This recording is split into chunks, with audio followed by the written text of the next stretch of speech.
السلام علیکم۔ میں اکثر یہ کہتا ہوں کہ بچوں کی تعریف کرنی چاہیے۔ بچوں کی تعریف کیسے کرنی چاہیے آج یہ بھی آپ کو بتا دیتا ہوں۔ تعریف دو طریقوں سے کی جاتی ہے۔ پہلا طریقہ ہے کہ ڈائریکٹ بچے کی تعریف کی جائے۔ دوسرا طریقہ یہ ہے کہ انڈائریکٹ بچے کی تعریف کی جائے۔ یعنی کہ ڈائریکٹ طریقے میں یہ ہے کہ اگر بچے نے کوئی اچھا کام کیا تو آپ فوراً بچے کی تعریف کرتے ہیں۔ فار ایگزامپل، اگر کسی بچی نے صحن صاف کیا، جھاڑو لگائی، بہترین صفائی کی، تو والدہ ان کی کہتی ہے کہ تم بہت اچھی ہو بیٹا، بہت اچھی ہیں آپ نے میرے ساتھ کام کروایا۔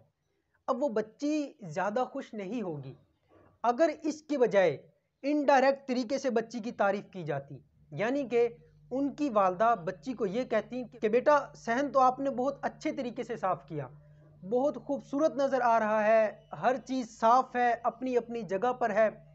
تو بچی کہتی ہے دیکھیں ماما میں نے صاف کیا ہے۔ بچی بہت خوش ہوگی کہ میرے کام کو اپریشیٹ کیا گیا۔ پھر جب بچی کے والد صاحب نے گھر آنا ہے تو بچی انتظار کرے گی کہ میں آج اپنے بابا کو بتاؤں گی کہ بابا جی آج صحن کی صفائی میں نے کی ہے، دیکھیں کتنا خوبصورت صحن ہے۔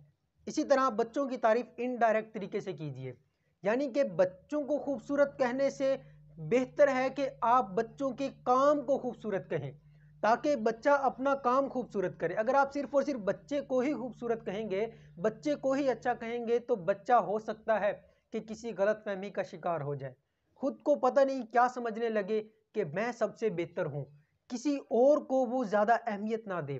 تو کوشش کیجئے بچوں کے کام کی تعریف کیجئے، اچھی تعریف کیجئے، ٹھیک تعریف کیجئے۔ اگر آپ غلط تعریف کرتے ہیں تو بھی بچہ سمجھ جاتا ہے کہ میری غلط تعریف کی گئی، یعنی کہ مجھے خام خواہ مکھن لگایا جا رہا ہے، مجھ سے کام لینے کے لیے میری خوشامد کی جا رہی ہے۔